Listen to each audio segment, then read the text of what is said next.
Materi yang saya akan bawakan pada hari ini, Bapak Ibu, yaitu adalah ketahui syarat mengajukan kredit renovasi rumah kos-kosan. Nah, ini powered by Vinatra dan juga tentunya Mami Kos. Nah, mungkin sebelumnya saya ingin cerita sedikit dulu nih, Bapak Ibu. Kira-kira dulu Bapak Ibu punya usaha kos-kosan itu tuh goals-nya mau seperti apa sih? Ya kan maksudnya, oh saya ingin punya kos-kosan nih supaya apa? Nah, itu mesti kita definisikan dulu ya. Kita definisikan kembali gitu. Nah, saya misalnya ingin usaha kos-kosan dulu atau membuka usaha kos-kosan karena saya ingin punya tabungan yang banyak gitu kan. Atau misalnya, wah saya memulai usaha kos-kosan karena saya ingin misalnya pergi naik haji dari keuntungan yang dihasilkan, atau misalnya ingin punya rumah sendiri, rumah pribadi yang lebih bagus gitu kan, atau apapun itu. Nah, tentunya Bapak Ibu memulai usaha membuka kos-kosan dengan sebuah tujuan pastinya ya. Nah, itu yang mungkin perlu di nostalgia lagi, kira-kira tujuannya dulu tuh apa sih gitu kan. Nah dari situ tentunya kan kita ingin kos-kosan kita itu tuh laku, begitu ya Bapak Ibu ya. Sepakat ya sampai sini ya, maksudnya kita ingin kos-kosan yang kita buka itu yang nyewa tuh selalu penuh gitu. Jangan sampai kita udah bikin kos-kosan tetapi yang nyewa sedikit gitu. Misalnya kita punya 10 kamar nih, yang sewa cuma 1 atau 2, maksimal 3. Nah, kalau kayak gitu kan berarti apa ya, kita belum sukses nih untuk sebagai pengusaha kos-kosan karena yang sewa itu kamarnya tidak maksimal atau belum full seperti itu. Nah, lalu apa nih kiat-kiatnya supaya kos-kosan kita itu bisa full gitu kan, bisa kamarnya tuh seluruhnya terisi oleh penyewa gitu kan. Nah, tentunya kita harus mengetahui sudut pandang dari penyewa itu tuh seperti apa gitu ya Bapak Ibu ya. Dimana saat ini kan kita tahu ya, ya mungkin kalau kita bisa bagi segmen ya Bapak Ibu perlu melakukan pemetaan pasar nih. Kos-kosan saya itu yang nyewa siapa? Ya, yang nyewa itu apakah anak kuliahan gitu kan? Atau yang nyewa misalnya pekerja gitu kan? Atau yang nyewa misalnya traveler gitu, nah atau apa gitu kan. Nah tentunya itu segmentasinya akan berbeda dan harus bisa menyesuaikan apa yang kita berikan itu harus menyesuaikan segmentasi dari customer. Tetapi kalau kita bicara kos-kosan, tentunya semua yang menyewa di tempat tinggal kita, yaitu kos-kosan yang kita buka, tentunya ingin kos-kosan tersebut sebagai rumah kedua ya, bagi si penyewa. Nah, ketika kita berbicara kos-kosan sebagai rumah kedua, si penyewa inginnya adalah rumah kedua saya itu adalah ya rumah yang bisa memberikan saya kenyamanan selama saya tinggal di situ. Nah, itu yang menjadi challenge bagi Bapak Ibu sebagai pengusaha kos-kosan di sini. Nah, di sini kenyamanan dari segi bangunan, fasilitas, karena semakin bagus, semakin kokoh bangunan kos, itu pasti akan membuat kenyamanan penghuni, serta menarik calon penghuni kos baru. Itu tuh udah pasti hukum alamnya kurang lebih seperti itu. Nah, pertanyaannya, fasilitas apa yang harus saya sediakan sebagai pengusaha kos-kosan, seperti itu ya. Jadi, kalau saya boleh cerita, mungkin yang pertama ada fasilitas WiFi gitu. Kayaknya zaman sekarang itu sudah sangat umum ya. Kayaknya kos-kosan apalagi misalnya di kota-kota besar itu sudah kayak hal yang wajib nih menyediakan WiFi bagi calon penyewa gitu ya. Karena ini kayak sudah jadi kebutuhan primer bagi calon penyewa gitu kan. Lalu yang kedua adalah posisi kamar mandi. Nah, kadang ada mungkin yang penyewa kita yang masih nyaman gitu kan dengan posisi kamar mandi yang di luar kamar gitu kan. Tetapi tentunya jika kita bisa menghadirkan kamar mandi itu di dalam kamar sehingga bisa menyediakan ruang privasi bagi penyewa kita, tentunya itu akan menjadi nilai tambah bagi kamar yang kita sewakan seperti itu. Nah, Lalu jarak dari keramaian. Nah, ini memang tergantung posisi dulu kos-kosan itu dibangun ya. Mungkin tidak banyak yang kita bisa lakukan di sini, tetapi kalau memang nantinya kita mau membuat cabang baru lah ya ibaratnya, atau membuat kos-kosan baru, tentunya faktor dari lokasi yang apa namanya membuat jarak dari keramaian ini menjadi faktor yang penting juga untuk kita pertimbangkan seperti itu. Nah, lalu yang hal lain yang perlu diperhatikan sebagai kita yang punya kos-kosan itu adalah desain layout kamar. Nah, rasa-rasanya saat ini kita sudah perlu juga nih Bapak Ibu ya untuk mulai melirik jasa desain interior misalnya ya. Ketika kita ingin membuat kamar kos-kosan, supaya apa? Supaya memang ketika kamar ini difoto dan diupload di aplikasi, kan tentunya ini kan semuanya adalah mitra Mamikos ya, di mana itu source of ordernya gitu kan, itu didapatkan dari aplikasi Mamikos ya tentunya ya. Nah, apa sih senjata utama kita? Senjata utama kita yang tentunya adalah foto gitu kan. Itu yang memang bagaimana kita bisa menciptakan suasana kamar yang nyaman hanya dari foto. Nah, itu menjadi PR yang besar sebenarnya ya. Tentunya ketika kita memang mempunyai desain kamar yang menarik gitu kan, misalnya bisa mengikuti perkembangan zaman, misalnya sekarang zamannya tuh lagi yang minimalis gitu kan, atau yang misalnya yang Skandinavian atau apapun gitu kan. Nah, itu kita bisa mengikuti itu gitu, dan tentunya itu menjadi daya tarik tersendiri bagi calon-calon customer yang ingin menyewa di kamar kos-kosan di tempat kita seperti itu. Nah, lalu di sini saya mungkin akan berbagi sedikit tips nih. Kira-kira kalau sudah seperti itu, kita sudah tahu nih dari customer kita gitu kan, bahwa customer kita tuh rata-rata ingin kamarnya tuh nyaman, satu. Nah, nyamannya tuh gimana ya? Kita kalau bisa menyediakan desain yang memang sesuai dengan perkembangan zaman yang saat ini ada, misalnya itu menjadi nilai yang bertambah gitu kan. Lalu ada wifi-nya, ada kamar mandi dalam yang sesuai dengan desain kamar dan sebagainya. Nah, lalu ketika kita bicara renovasi, nah tentunya itu kan pasti ketika kita melihat realita yang ada di kos-kosan kita nih, misalnya sekarang, kos-kosan saya itu masih standar nih, belum pakai jasa desain interior, berarti saya harus renovasi dong, kayak gitu kan. Nah, di sini juga ada nih beberapa tips atau research yang kita coba lakukan barengan sama tim Mamikos ya. Kapan sih sebenarnya kita harus melakukan renovasi? Nah, kalau kita bicara dari umur bangunan nih Bapak Ibu ya. Kalau kita bicara umur bangunan, misalnya umur bangunan kita berapa sih? Baru 1 tahun. Nah, biasanya sih kerusakan belum terlalu banyak ya. Paling kayak catnya mungkin ada yang sudah mengelupas, atau ketika misalnya kita pasang wallpaper di kamarnya mungkin udah mulai agak terkelupas. Nah, seperti itu. Paling renovasi yang dibutuhkan tidak begitu banyak, mungkin hanya sekitar ya paling ngecat lah gitu kan, ngecat dirapi-rapiin dikit kayak gitu kan. Itu di umur 1 tahun. Lalu kalau udah masuk nih ke umur 5 tahun biasanya sudah kelihatan beberapa kerusakan ya, baik di dalam maupun di luar rumah kos gitu. Maksudnya di sekitaran kamar, di dalam maupun di luar kamarnya gitu kan. Nah, biasanya sudah mulai ada potensi yang bocor mungkin gitu kan, kalau misalnya kamarnya di atas gitu kan, udah ada yang bocor, kita mesti ngecek plafon gitu kan. Terus kalau misalnya kamar bangunannya itu tingkat, kita harus ngecek rembesannya dari toilet dan sebagainya. Sepertinya itu sudah harus dilakukan pengecekan, dan memang jika terjadi kerusakan, kita sebagai pengusaha kos-kosan tuh jangan dibiarin gitu, karena kalau kita biarin itu kerusakan makin besar, dan tentunya biaya renovasi juga akan makin gede gitu. Jadi maintenance itu sudah menjadi sebuah kewajiban ya bagi kita pengusaha kos-kosan seperti itu.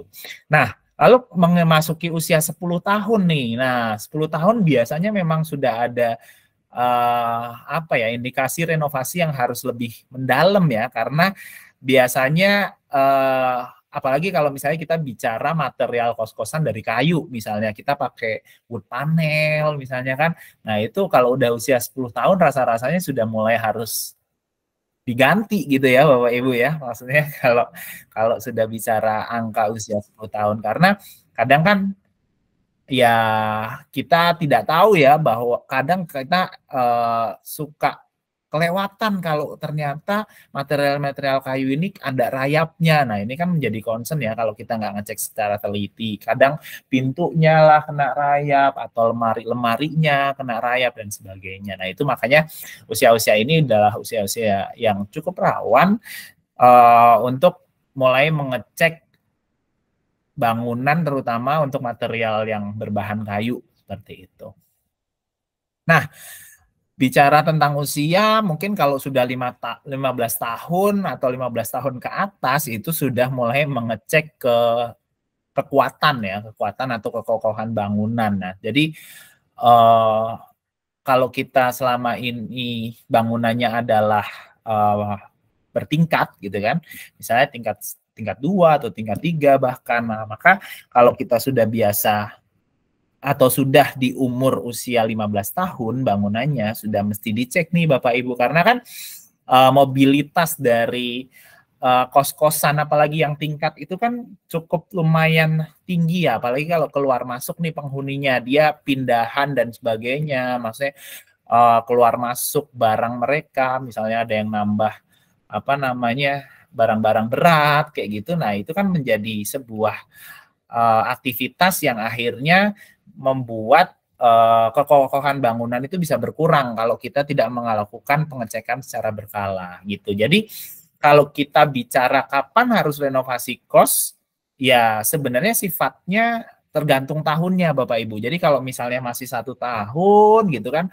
mungkin renovasinya masih kecil-kecilan ya, cuman ngecat gitu kan, terus kayak nempel-nempelin lagi misalnya ada wallpaper yang lepas dan sebagainya. 5 tahun beda lagi, ada potensi bocor. 10 tahun beda lagi, udah mulai cek-cek bagian kayu-kayunya kena rayap apa enggak. Nah, 15 tahun itu udah beda lagi, cek kekokohannya dan sebagainya. Nah, bahkan kalau misalnya udah 15 tahun, rasa-rasanya kayaknya sudah perlu juga nih untuk ganti desain yang saya bilang tadi. Mungkin selama ini desainnya udah kuno gitu kan, makanya kok kos-kosan saya nih jarang nih penyewanya gitu kan. Jadi mending saya coba deh renovasi total gede-gedean supaya memang desainnya menyesuaikan dengan perkembangan zaman sekarang.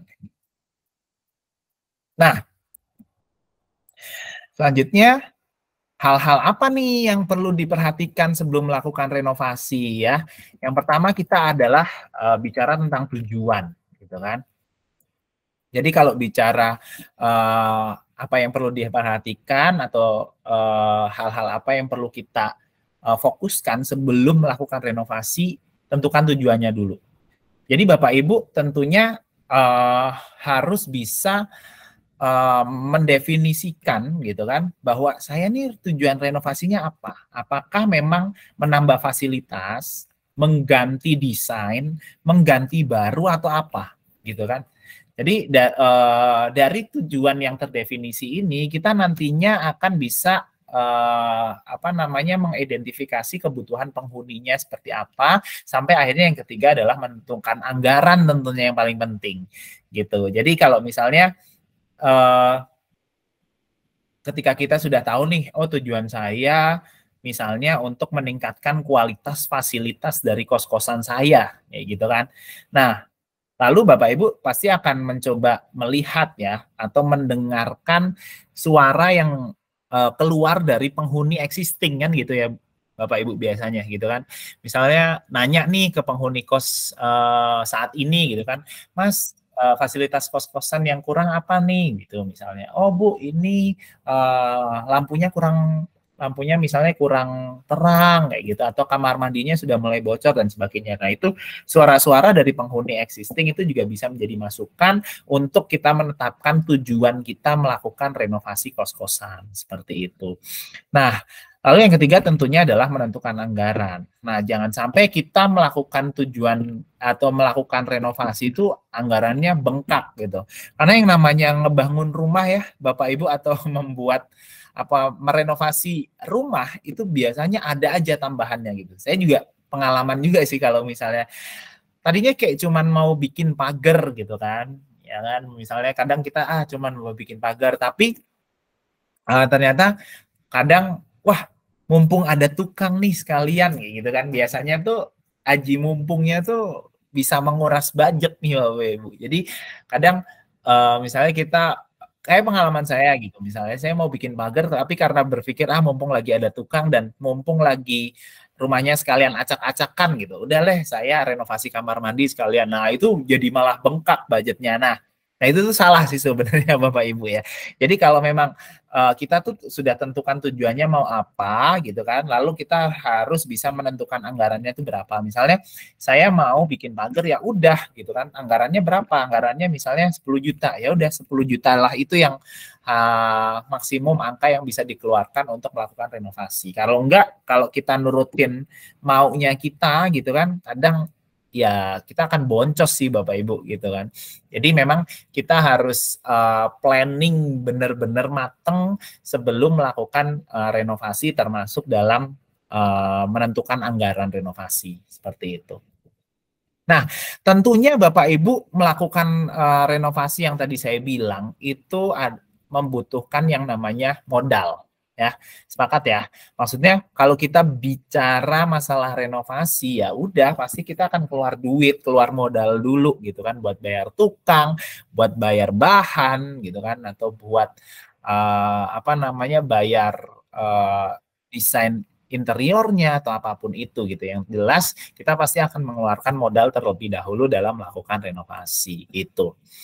Nah, kalau bicara tentang modal kita pasti ada beberapa cara gitu kan untuk dapetin modal buat renovasi. Bisa cari investor gitu kan, misalnya Bapak Ibu apa namanya bisa membuat proposal gitu kan, yang saat ini kan juga marak ya Bapak Ibu dalam kita sebagai pengusaha kadang untuk mencari investor tuh juga lagi happening gitu bahasanya ya, maksudnya lagi hype-hype-nya juga gitu. Cuman kan nggak mudah ya dalam mencari investor ya. Jadi kadang kita harus membuat proposal dan kita harus membuat rancangan anggaran, lalu harus bisa mempresentasikan kepada calon investor dari apa namanya nilai investasi yang diinvestasikan oleh investor nanti itu bisa kembali berapa dalam berapa lama ke mereka dan segala macam. Tentunya akan lebih panjang journey-nya ya atau apa namanya perjalanannya. Nah, yang kedua bisa pakai tabungan. Nah, pakai tabungan cuman terkadang ini juga akan sedikit mengganggu cash flow ya Bapak Ibu ya. Jadi kalau misalnya nih kita punya tabungan kan renovasi ini kan kebutuhan kita untuk menjalankan roda bisnis yang kita lakukan kan. Tapi kalau kita ambil tabungan, kadang ya tabungan itu kan apa ya simpanan kita ya untuk melakukan dana tidak terduga gitu kan. Kalau misalnya tiba-tiba anak sakit atau anak mau kuliah, sekolah dan sebagainya, tentunya kita lebih prefer untuk ngambil dari situ gitu kan. Nah, lalu manfaatkan warisan. Kalau ada ya Bapak Ibu, kalau nggak ada ya nggak ada yang bisa juga buat dimanfaatin. Nah, lalu yang keempat melakukan pinjaman nih dari bank atau lembaga non-bank gitu. Nah, rasanya ini yang paling logik sih Bapak Ibu, karena ketika misalnya kita mempunyai sebuah usaha, kita berani mengambil resiko untuk melakukan peminjaman dengan kita sudah mengkalkulasi nanti return of investment-nya seberapa lama gitu kan dan seberapa besar, ini akan lebih bisa menjaga stabilitas keuangan dari bisnis kita maupun keuangan dari pribadi kita seperti itu. Nah, lalu apa sih yang sebenarnya dilihat dari lembaga keuangan, baik itu lembaga keuangan bank maupun lembaga keuangan non-bank dalam menilai calon nasabah atau menilai calon debitur, apakah mereka layak diberikan pinjaman atau tidak. Ada 3 hal. Yang pertama adalah dokumen penting. Nah, dokumen penting itu apa? Jadi dokumen penting itu ya dokumen yang memang wajib ya dilampirkan sebagai syarat seperti ada KTP, ada NPWP, lalu mungkin kalau kita misalnya pengusaha gitu ya, itu punya NIB dan segala macam. Nah, tentunya ini menjadi sebuah syarat ya, maksudnya ya Bapak Ibu kalau memang nggak punya KTP ya agak susah juga nih kalau misalnya mau melakukan pinjaman ke lembaga bank maupun non bank gitu. Nah, lalu yang kedua adalah dokumen aset. Nah, dokumen aset yang jelas tentunya akan mempercepat proses pinjaman juga Bapak Ibu. Jadi kalau kita bicara dokumen aset ya, misalnya nih Bapak Ibu punya aset tadi kos-kosan gitu kan. Nah, ya dokumen-dokumennya itu harus clear gitu kan. Harus jelas ya. Jadi kalau kita punya dokumen aset itu juga kejelasan atas dokumen aset tersebut tentunya itu menjadi hal yang bisa mempercepat dari proses peminjaman kita di lembaga bank maupun non-bank.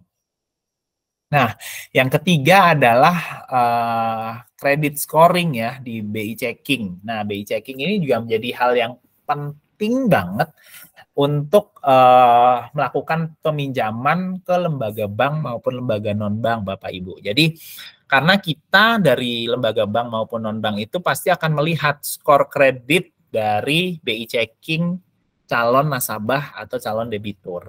Seperti itu. Nah, di sini saya mungkin sedikit sharing Bapak Ibu. Lalu yang dilihat scoring kreditnya itu yang seperti apa Bapak Mas gitu kan. Oke, yang kita lihat Bapak Ibu, jadi bank maupun lembaga non-bank itu melihat scoring kredit dari SLIK atau SLIK. Jadi SLIK ini merupakan sistem layanan informasi keuangan yang diterbitkan oleh OJK. Jadi atau Otoritas Jasa Keuangan. Di sini kita akan memuat informasi tentang debitur atau calon nasabah yang mau minjem ke bank maupun lembaga keuangan non-bank. Nah, informasi apa saja yang akan tercetak di SLIK ini, gitu kan? Nah, di sini saya kasih contoh nih, misalnya informasi yang akan kita lihat tentunya adalah kebenaran atas data diri, gitu kan? Di sini ada terpampang data pokok debitur. Nah, kalau kita lihat setelah informasi ini akan muncul setelah kita melakukan input nomor KTP dan NPWP Bapak Ibu, gitu kan? Nah, maka akan muncul apakah memang nih atas nama Wicaksono, gitu kan? Atas nama Wicaksono ini bertempat tinggal di alamat yang tertera di KTP gitu kan.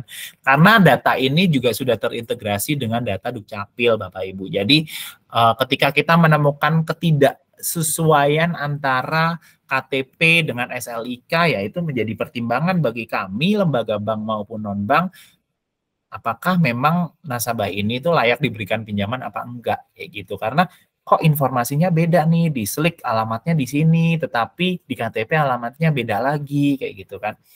Seperti itu. Nah, lalu yang kedua, yang kita bisa lihat sebenarnya di sini dari SLIK adalah ringkasan fasilitas, Bapak Ibu. Jadi, kami bisa melihat atau bisa kelihatan lah ya, ibaratnya kalau misalnya Bapak Ibu itu pernah punya pinjaman di lembaga sebelumnya gitu lah, baik lembaga bank maupun lembaga non bank gitu. Jadi itu bisa kelihatan nih Bapak Ibu. Jadi misalnya nih atas nama Rizky tadi kan, atas nama Rizky itu pernah minjam sebesar 100 juta di bank XXX. Nah, itu kita bisa kelihatan, kita bisa ngelihat gitu kan.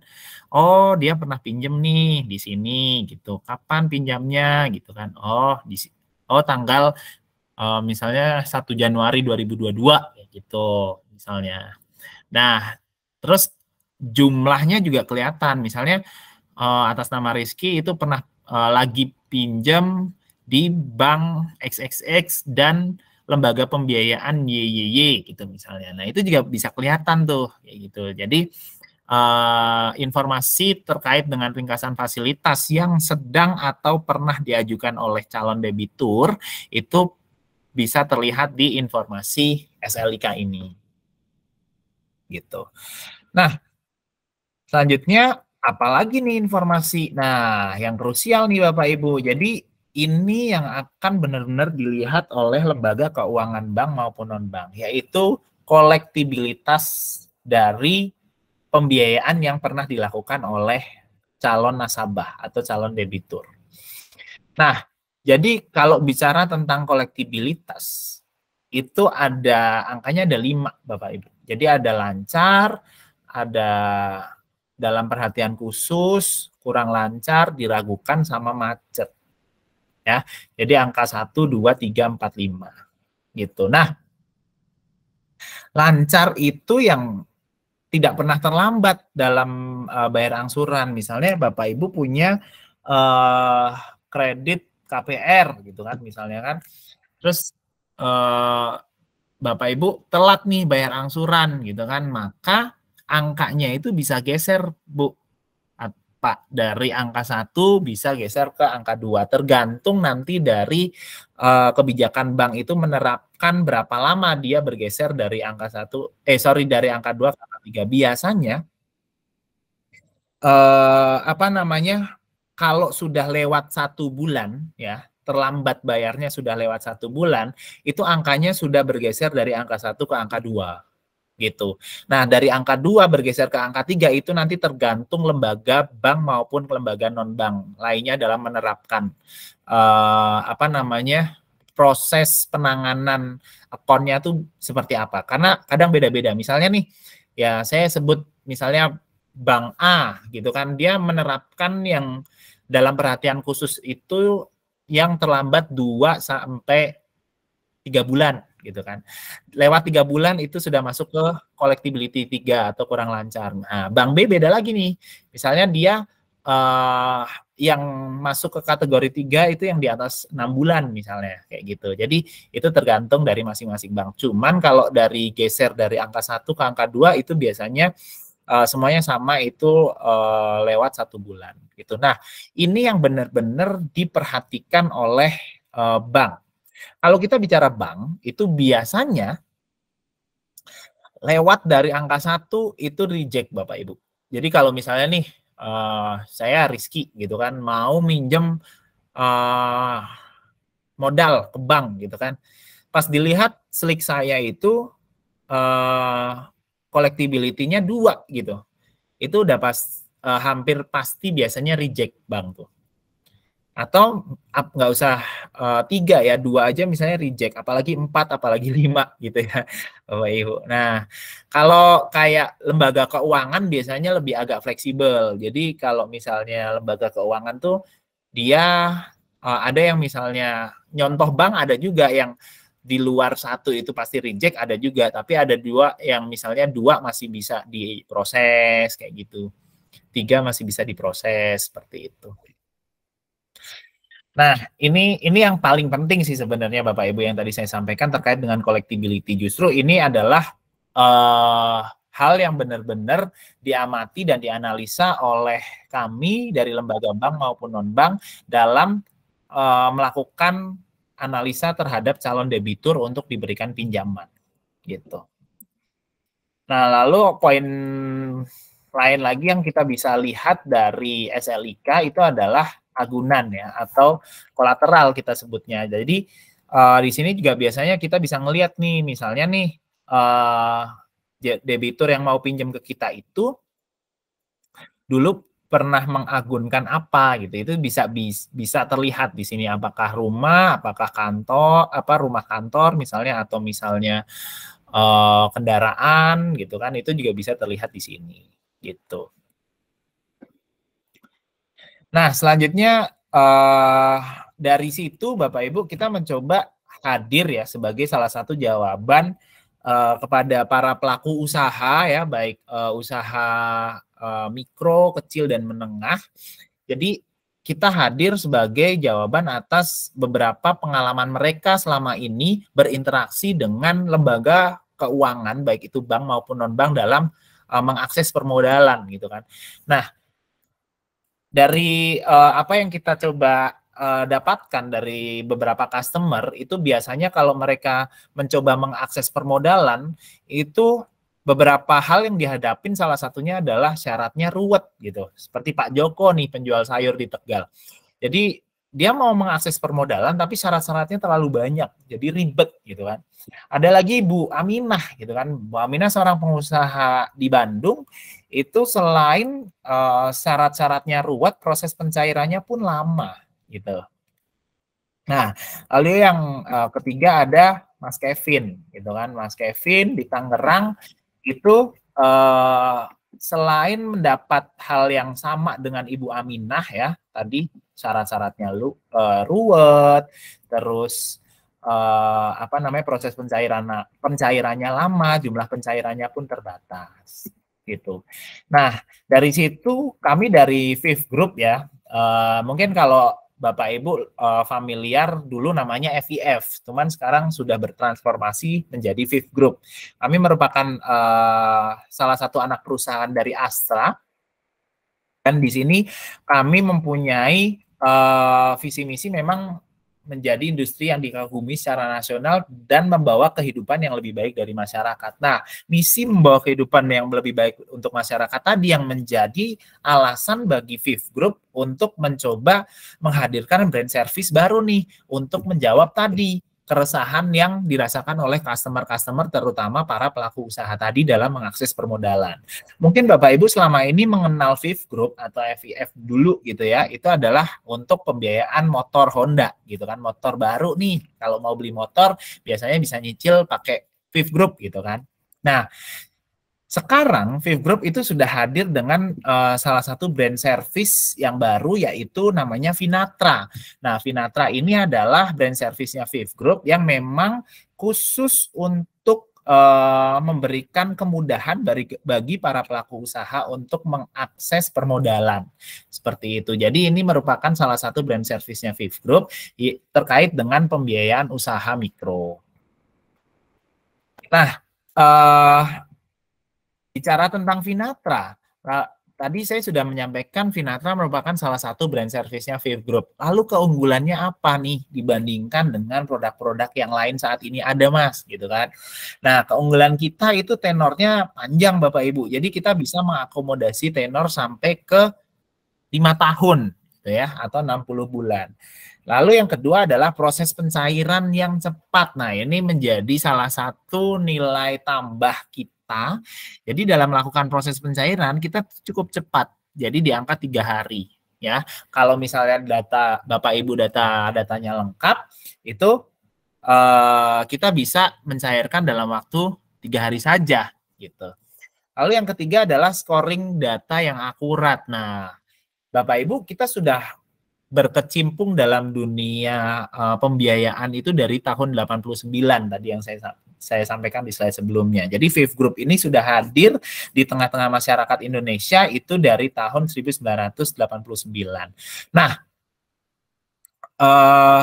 tentunya sistem dalam hal scoring kita sudah cukup canggih ya, maksudnya kita dalam melakukan penilaian terhadap calon nasabah dengan tool scoring kita itu sudah cukup canggih gitu, sehingga sudah tidak diragukan lagi rasanya ya terkait dengan akurasi atas scoring data konsumen. Nah, lalu pengalaman dan reputasi juga dari Fifth Group ya di bidang pembiayaan yang merupakan bagian dari Astra itu juga menjadi salah satu nilai tambah bahwa kami tentunya bukan kami adalah lembaga keuangan yang memang dinaungi oleh Otoritas Jasa Keuangan atau OJK, dan tentunya merupakan lembaga keuangan yang memang legal dan proses servis maupun proses penanganan akunnya itu memang sudah dipercaya seperti itu. Lalu kami juga mudah nih karena kami tersebar di ujung kalau kita bicara Fifth Group ya, kami tersebar di ujung Sumatera sampai di Papua tuh ada Fifth Group gitu kan. Cuman memang kalau Finatra belum mengcover semuanya, tapi sudah separuh lebih nih Bapak Ibu. Jadi sudah separuh lebih cabangnya Fifth Group itu sudah ada Finatranya. Lalu yang terakhir adalah kita terintegrasi secara digital dengan beberapa aplikasi-aplikasi Astra. Itu salah satunya ada Moxa, lalu tadi sempat disampaikan sama Mbak Dewi ada Astra Pay dan sebagainya. Nah, selanjutnya untuk jangkauan area bisnis. Nah, tadi yang saya sampaikan Fifth Group ya Bapak Ibu, kalau bicara tentang Fifth Group itu tuh cabangnya tuh ada hampir 250 cabang, 240-an lah, 243 cabang. Nah, setengahnya itu tuh kita sudah cover, Finatra sudah mengcover setengah dari cabangnya Fifth Group. Nah, lalu secara manpower Bapak Ibu, kita juga cukup banyak ya, hampir 500 orang yang tersebar di beberapa kota yang ada di Indonesia. Nah, tentunya ini harapannya bisa memudahkan jangkauan area dari domisili Bapak Ibu. Cuma nantinya secara roadmap Bapak Ibu, kita itu akan full mengcover secara nasional. Jadi semua cabang Fifth Group itu akan di-cover juga oleh Finatra ke depannya. Nah, kalau misalnya kalau kita bicara di Sumatera nih, Sumatera itu ada cabang besarnya ya, ada cabang Medan, cabang Pekanbaru, Palembang, Lampung, tetapi ada beberapa kota-kota yang juga di-cover juga nih, kayak misalnya Metro, lalu ada di Lampung Tengah, ada di Pangkalan Kerinci, Ujung Batu, dan sebagainya. Nah, kalau misalnya di Jawa sih kayaknya hampir seluruh Pulau Jawa tercover sih Bapak Ibu ya. Kalau untuk di Bali juga kita sudah ada di Denpasar, lalu ada di Sesetan, di Kute, itu sudah ada. Kalau di Kalimantan kita ada di Samarinda, di Balikpapan, di Tenggarong. Di Sulawesi kita ada Makassar, Maros, Goa. Tapi nanti akhir tahun di Sulawesi, di Manado juga sudah akan mengcover.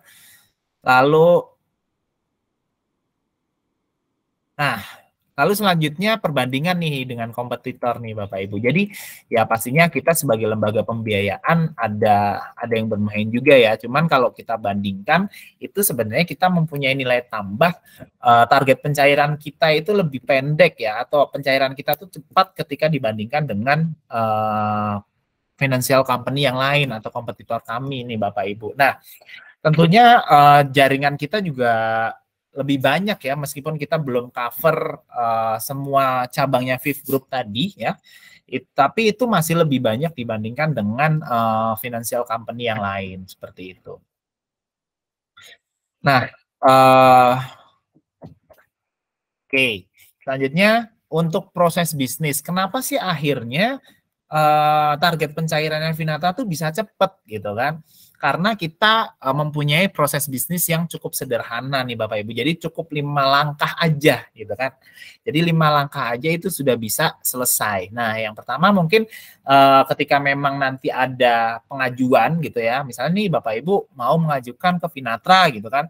Nah, tinggal nanti mencantumkan alamat, nomor telepon, nanti akan dihubungin oleh tim kami yang ada di lapangan sesuai dengan domisili Bapak Ibu. Nah, tentunya tim kami akan melakukan penyertaan dokumen nih di situ. Jadi Bapak Ibu nanti akan dokumen-dokumennya akan dikumpulkan oleh tim kami. Nah, di sini nanti tim kami juga akan melakukan verifikasi gitu kan. Setelah diverifikasi kita coba analisa serta kita akan lakukan pengecekan kolateralnya atau pengecekan jaminannya.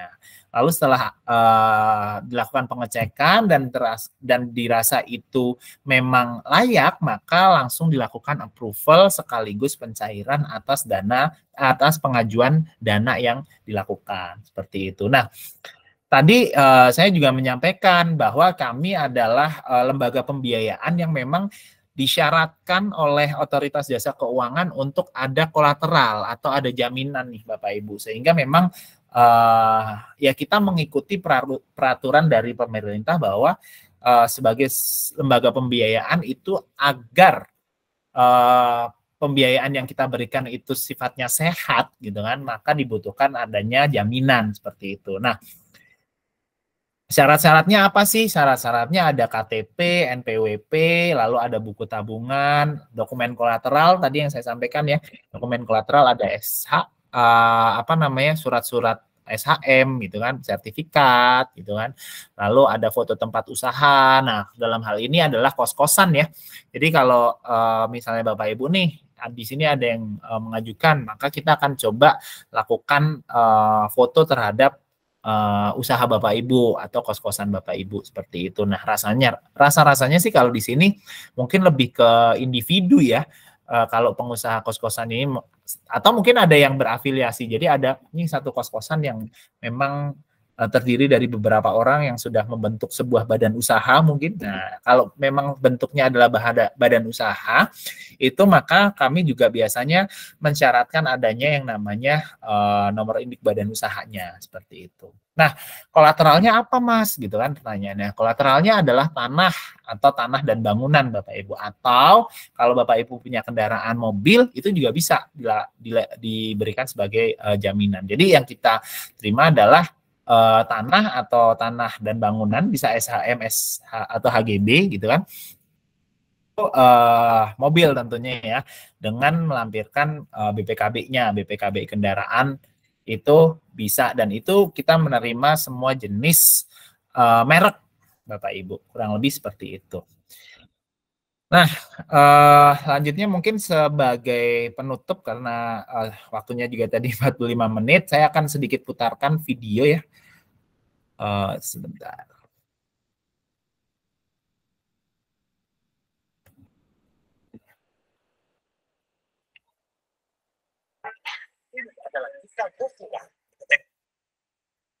Kedengeran nggak ya Bapak Ibu tadi?